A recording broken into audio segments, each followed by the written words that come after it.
Afternoon, everybody. Today, I was reading in Mark chapter 14 again, and something I saw in Mark chapter 14 that I thought was kind of cool is Mark chapter 14 covers a lot of ground, and part of it is where Jesus goes to the Garden of Gethsemane with the disciples, and I have a different take on the Garden of Gethsemane and what happened there than a lot of my counterparts might have, in the sense that I believe that what Jesus does in John chapter 17 is actually the prayers that he had in the Garden of Gethsemane. And when I say that, he prays a high priestly prayer over the disciples and over the believers, basically.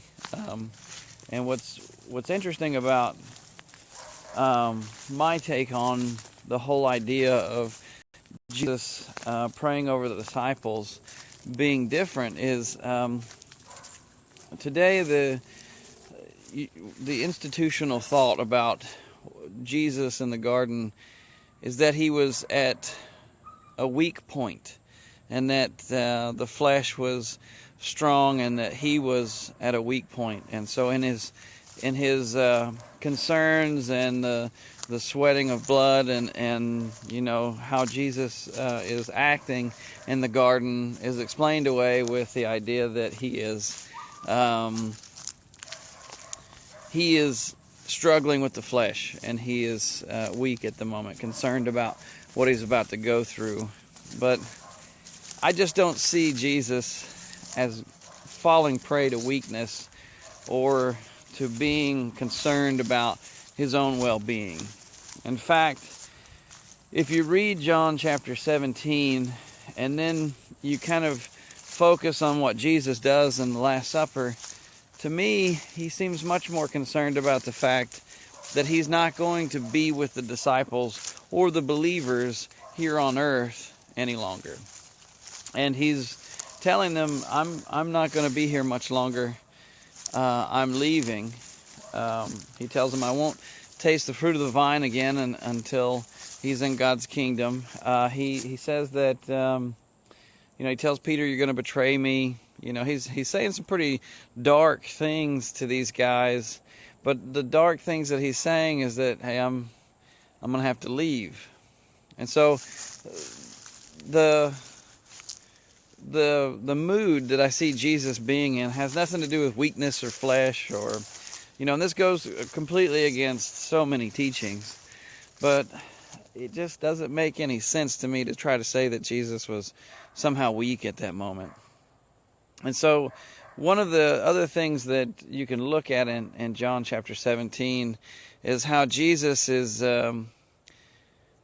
prayer is for God to care for the disciples and to protect them, but not just the disciples, the believers who will believe. Jesus is pretty broken up about the fact that he's no longer going to be with the disciples, and he's very concerned about making sure that the disciples are cared for by God. In his prayer, he's very adamant about the protection of the believers. So I might go against a lot of what may be taught in schools and what may be taught about the whole garden experience. But that makes a lot more sense to me, that Jesus himself would be broken because he would no longer be with his people here on earth, and he had to leave. It made a lot more sense to me than trying to say that all of a sudden, though Jesus knew everything was coming, and he knew exactly how it was going to happen, that he was broken and asking God to take that cup from him. I don't even think that's the right cup. I think the cup was, he didn't want to leave. He wanted to be with us. And you can look at those scriptures and you can determine for yourself what you think and what makes sense with the character of Jesus as you read the scriptures. But what's most important is Jesus cared so much about us that in his last thoughts, in his last moments of speech with those who followed him, he was concerned about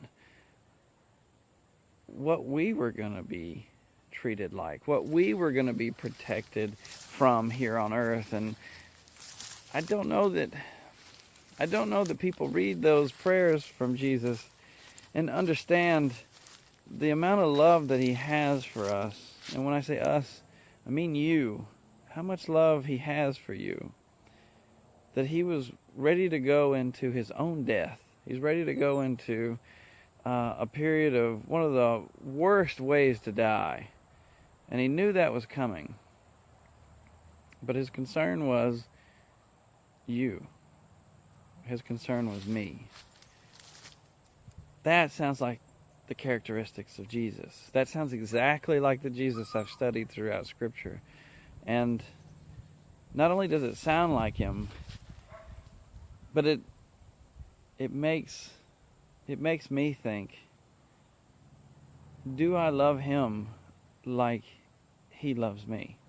Do I love him to the extent that he loves me? And even a step further, do I love the church like he loved the church? Because that's how we're supposed to be. We're supposed to love people like Jesus loved people. So are you willing to look at people around you and say, I'd give my life to make sure you can make it to heaven? When you know that something terrible is coming, are you looking at praying for yourself, or are you looking at praying for those around you, those who will go through things?